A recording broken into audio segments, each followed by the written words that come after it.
Je me souviens encore de cette nuit-là. Comme si le diable lui-même avait murmuré à mon oreille. J'ai signé le chèque de 50 000 € sans hésiter. Les mains tremblantes. Parce que mes parents m'ont supplié à genoux. C'est pour ton frère. Pour son avenir à Londres. L'école privée la plus prestigieuse. Et moi, idiote.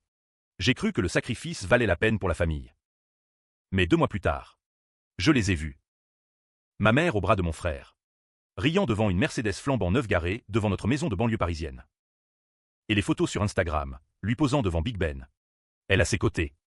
Voyage surprise à Londres. Hôtel 5 étoiles. Restaurant gastronomique. Pas un mot sur l'école. Pas un remboursement. La trahison m'a frappé comme un coup de poignard en pleine poitrine. J'étais là. À trimer 60 heures par semaine dans mon cabinet d'avocat à Paris. À rembourser mes propres prêts étudiants. Pendant qu'ils dilapidaient mon argent pour leur confort. Mon frère, ce paresseux arrogant de 25 ans, n'avait jamais eu l'intention d'étudier. Mes parents l'avaient couvert. Menti. Manipulé. Et moi, la grande sœur responsable. J'avais porté le chapeau. Je m'appelle Élise Moreau. 32 ans. Avocate pénaliste au barreau de Paris. Depuis ce jour, quelque chose s'est brisé en moi. La confiance. L'amour filial. Tout. À la place. Une rage froide. Méthodique. A pris racine. Je n'allais pas pleurer. Je n'allais pas supplier. J'allais détruire leur monde. Pierre par pierre. Comme ils avaient détruit le mien. Tout a commencé par des petites vérifications. J'ai accédé aux comptes bancaires familiaux. Mon père m'avait donné les accès des années plus tôt. Au cas où. Les virements étaient clairs. L'argent que j'avais transféré pour les frais de scolarité avait servi à la compte de la voiture. Aux billets d'avion.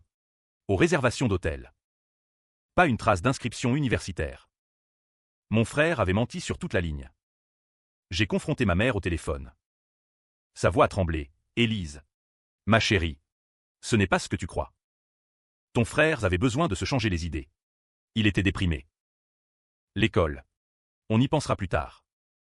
Déprimé, lui qui postait des stories tous les jours. Champagne à la main, j'ai raccroché. Le cœur battant de fureur. Mon père a essayé ensuite. Avec son ton paternaliste habituel, tu exagères. Élise. La famille. C'est sacré. Tu as les moyens. Nous non. Ton frère mérite une chance. Les moyens, j'avais économisé cet argent pendant 5 ans. En renonçant à tout, vacances. Vie sociale. Même un appartement décent. Eux vivaient dans la maison que j'avais aidé à acheter avec mon premier salaire. Cette nuit-là, seul dans mon petit appartement du Marais, j'ai pleuré pour la première fois. Pas de tristesse. De rage pure. Ils m'avaient utilisé. Sacrifié comme une agnelle pour sauver leur fils chéri. Ce golden child incapable de se prendre en charge. J'avais toujours été la forte. La fiable. Celle qui payait les factures quand ils étaient dans le rouge. Et en retour, des mensonges. Le lendemain, j'ai pris ma décision. Pas de pardon. Pas de seconde chance. Je connaissais leurs secrets. Oh oui. J'en connaissais plus qu'ils ne pensaient. Mon frère avait un passé trouble, dette de jeu. Une affaire de faux diplôme pour entrer dans une précédente école. Mes parents avaient étouffé tout ça. Payé pour faire disparaître les traces. Mais moi, avocate, je savais où creuser. J'ai commencé par le plus simple, bloquer tout accès financier. J'ai changé les bénéficiaires de mes assurances. Retiré mon nom des comptes joints. Puis, j'ai contacté discrètement un détective privé. Un ancien collègue du tribunal. Il a accepté. Moyennant finances, les miennes. Bien sûr. Les premières découvertes sont arrivées vite. Mon frère n'était pas seulement paresseux, il était dangereux. Il fréquentait des cercles de paris illégaux à Paris. Devait de l'argent à des types peu recommandés. Le voyage à Londres, pas un caprice. Une fuite temporaire pour échapper à des créanciers. Mes parents savaient. Pire, ils avaient utilisé mon argent pour le protéger. Une fois de plus. La haine grandissait. Jour après jour. Je me surprenais à imaginer des scénarios sombres dans le métro. En allant au palais de justice. Comment les faire payer? Pas avec la loi. Trop lent. Trop clément. Avec quelque chose de plus personnel. Les semaines suivantes furent un enfer intérieur. Je continuais mon travail. Plaidant des affaires de meurtre. De corruption. Avec un masque impeccable. Mais à l'intérieur. Je bouillonnais. Chaque soir. En rentrant. Je compulsais les rapports du détective. Une photo particulièrement me hantera toujours, mon frère. Dans un casino clandestin du 8e arrondissement. Entouré de types en costume. L'air paniqué. Dette, 30 000 euros. Et devinez qui avait payé une partie? Mes parents. Avec ce qui restait de mon transfert. J'ai appelé mon frère. Il a décroché. Voix enjouée. Salut grande sœur. Ça va? Comme si de rien n'était. Où est mon argent? Antoine, ai-je demandé calmement. Silence. Puis, de quoi tu parles? L'école. Tout va bien. Je sais pour la voiture. Pour Londres. Pour les dettes. Il a ri nerveusement. Maman t'a tout expliqué. Non, c'était temporaire. Je vais rembourser. Rembourser? Avec quoi? Il n'avait jamais travaillé plus de 3 mois d'affilée. J'ai raccroché. Le lendemain, j'ai envoyé un mail anonyme à ses créanciers. Je connaissais leurs contacts via le détective. Juste une petite info, Antoine Moreau est de retour à Paris. Et sa sœur avocate a coupé les vivres. Ça a marché plus vite que prévu. 2 jours plus tard, Antoine m'appelait en panique. Élise. Ils me menacent. Ils savent où j'habite. Aide-moi. Pour l'amour de Dieu. Pour l'amour de Dieu. Pas pour l'amour de la sœur. Pourquoi je t'aiderais? Tu m'as volé. C'était pas volé. C'était emprunté. La famille. Élise. La famille. Ce mot me donnait la nausée désormais. Mes parents ont intervenu.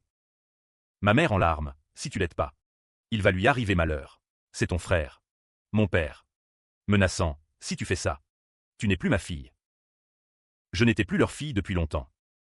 J'étais leur banquier. J'ai refusé. Net. La spirale a commencé. Antoine a disparu quelques jours. Caché chez des amis. Mes parents m'ont harcelé de messages. D'appels. Tueuse.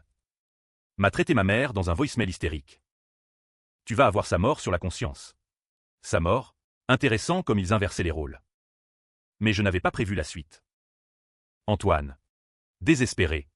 A commis l'irréparable. Il a volé dans la maison familiale pour payer une partie de sa dette. Bijoux de ma mère. Argent liquide.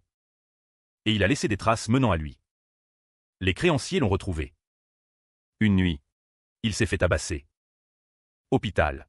Côte cassée. Menace claire, la prochaine fois. C'est fini. Mes parents m'ont accusé publiquement, dans la famille élargie. Via des messages de groupe. Élise l'a abandonnée. Elle est responsable. J'aurais pu intervenir. Payer anonymement. Mais non. Je les ai laissés mariner. C'est là que le vrai plan a germé. Je n'allais pas me contenter de les laisser aux mains de voyous. Trop aléatoire. Je voulais contrôler la chute.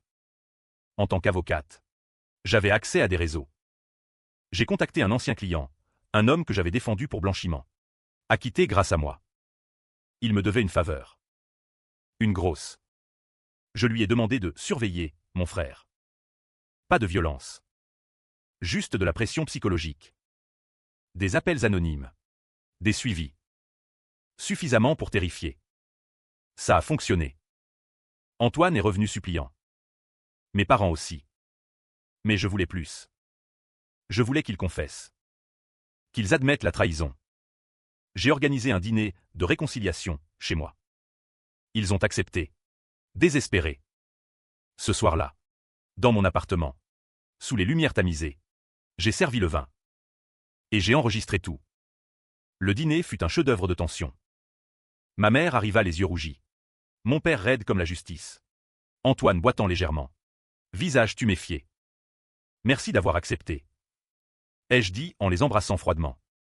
Nous nous sommes assis. J'ai versé le Bordeaux. Un grand cru que j'avais acheté spécialement. La conversation a commencé par des banalités. Puis, Antoine a craqué. Élise. Je suis désolé. Vraiment. L'argent. On l'a mal géré. Ma mère, on pensait que tu comprendrais. Pour la famille. Mon père, tu as toujours été la plus forte. On comptait sur toi. Comptait. Passé. J'ai souri. Racontez-moi tout. Depuis le début. Et ils ont parlé. Sous l'effet du vin. De la peur. Ils ont tout avoué. Enregistré par le micro caché dans la lampe. Le plan initial, Antoine n'avait jamais postulé à l'école. L'idée venait de ma mère. Qui voulait le sauver, de ses dettes en le envoyant loin.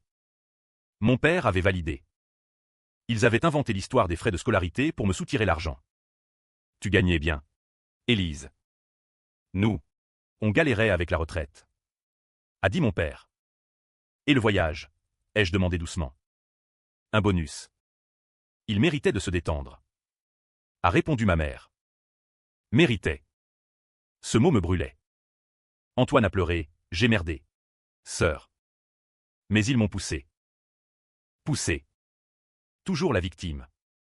J'ai laissé couler. La soirée s'est terminée par des promesses de remboursement. Des embrassades larmoyantes. Mais une fois seul parti. J'ai écouté l'enregistrement. Parfait. Maintenant. La phase suivante, les secrets plus profonds. Je savais que mon père avait un passé. Dans les années 90. Une affaire d'escroquerie fiscale. Étouffée grâce à des relations. Mais les dossiers existaient encore aux archives. J'ai creusé. Via des contacts au tribunal. J'ai obtenu des copies. Ma mère, une liaison ancienne. Qui avait failli détruire le mariage. Et un enfant caché? Non. Juste des rumeurs. Mais assez pour semer le doute. Non. Le vrai levier était financier. La maison familiale était hypothéquée.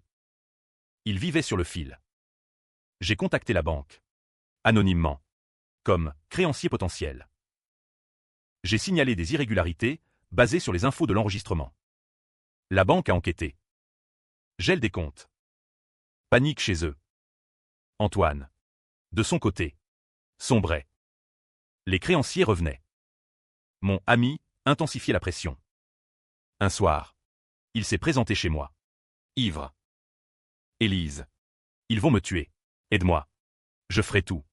Tout. Oui. Je lui ai proposé un marché, témoigner contre nos parents. Avouer publiquement la fraude. Il a hésité. Refusé. Erreur. Le lendemain. Un accident. Sa voiture vandalisée. Menaces écrites. Il a craqué. Accepté. Mais je n'avais pas prévu la contre-attaque. Mes parents, flairant le danger, ont retourné Antoine. Ils l'ont convaincu que j'étais folle. Que je voulais les détruire par jalousie. Il m'a trahi une seconde fois. La guerre était déclarée. Antoine a retiré sa proposition. Mes parents ont porté plainte pour harcèlement ironique. Venant d'eux. Au tribunal. J'ai plaidé ma propre défense. L'enregistrement était illégal? Non. Dans mon domicile. Avec consentement implicite. Le juge a débouté leur plainte. Mais la famille était brisée publiquement. La rumeur a circulé dans notre cercle. Oncle, tante, cousin, certains me soutenaient. D'autres les prenaient en pitié. Élise est devenue folle. Disait-il. Folk? Non. Calculatrice. J'ai accéléré. J'ai envoyé l'enregistrement à la banque. Aux impôts. Enquête fiscale sur mon père. Saisie potentielle de la maison. Ma mère a fait une dépression. Hospitalisée. Antoine a fui à nouveau. Cette fois à Marseille. Je l'ai suivi via le détective. Là, il a rencontré une fille. Pensé recommencer. Mais je n'en avais pas fini. J'ai contacté ses nouveaux amis, via mon réseau sombre. Info sur ses dettes passées. Ils l'ont lâché. Seul. Il a sombré dans la drogue. Un appel à nuit, Élise. Je vais me suicider si tu n'aides pas. J'ai répondu, fais-le. Silence. Il n'a pas osé. Au lieu de ça, il est revenu à Paris. A volé à nouveau. Cette fois. Arrêté. Prison provisoire. Mes parents effondrés. Ma mère m'a appelé du fond du gouffre, tu as gagné. Arrête. Gagné? Pas encore. Le vrai coup, je détenais une preuve ultime. Mon frère avait, adolescent, causé un accident de voiture. Ivre. Un piéton blessé gravement. Mes parents avaient payé pour étouffer. Gommer les traces. Moi, j'avais retrouvé le dossier scellé. Menace, le rouvrir. Ils ont supplié. J'ai exigé, remboursement total. Excuse publique. Désaveu d'Antoine. Ils ont accepté partiellement. Mais Antoine, en prison, a retourné la situation. Il a accusé mes parents de l'avoir forcé à mentir. À voler. Eux contre lui. Division parfaite. Le chaos familial atteignit son paroxysme. Antoine. Depuis sa cellule. Négocier avec le procureur. Témoignage contre nos parents en échange de clémence. Les vieux secrets remontaient. L'escroquerie de mon père. Les mensonges. Ma mère tenta le suicide. Raté. Coma artificiel pour attendrir. Je n'ai pas visité. Mon père vint me voir au cabinet. Vieilli de 10 ans. Élise. Assez. On a compris. On te rembourse. Trop tard. J'ai révélé ma carte maîtresse. J'avais tout orchestré depuis le début. Le détective. La pression. Les créanciers. Tous sous mon contrôle. Pas de vrais voyous. Juste des acteurs payés. Mon ancien client, un ami fidèle. Tout était calculé pour les faire imploser d'eux-mêmes. Mon père blêmit. Tu nous as manipulés, comme vous m'avez manipulé. Il pleura. Pour la première fois. Ma mère se réveilla. Apprenant la vérité. Elle me maudit. Antoine. Libéré sous caution, payé par qui? Moi.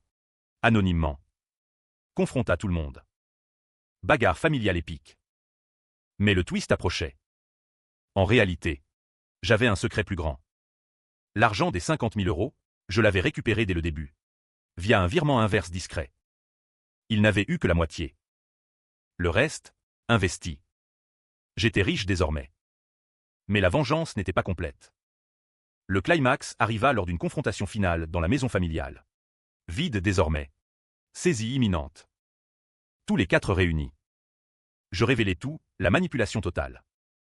Antoine hurla, espèce de psychopathe. Mes parents, trahis par leur propre fille. Mais le vrai twist, Antoine avait découvert mon plan plus tôt. Il avait contre-manipulé. Il avait enregistré MES appel. Mes instructions à elle, amie. Preuve de complot. Harcèlement organisé. Il menaça de tout porter au barreau. Déchéance professionnelle. Impasse. Nous étions tous destroyés. J'ai proposé un pacte, silence mutuel. Chacun garde ses secrets. Ils acceptèrent. Brisé. Je partis. Riche. Seul. Mais dans la nuit. Antoine se suicida vraiment. L'être, tu as gagné. Sœur. Mais à quel prix? Mes parents ne me pardonnèrent jamais. Moi, je dormis paisiblement. Était-ce justice ou monstruosité? Le lecteur jugera. La vengeance consume. Mais elle libère. Fin.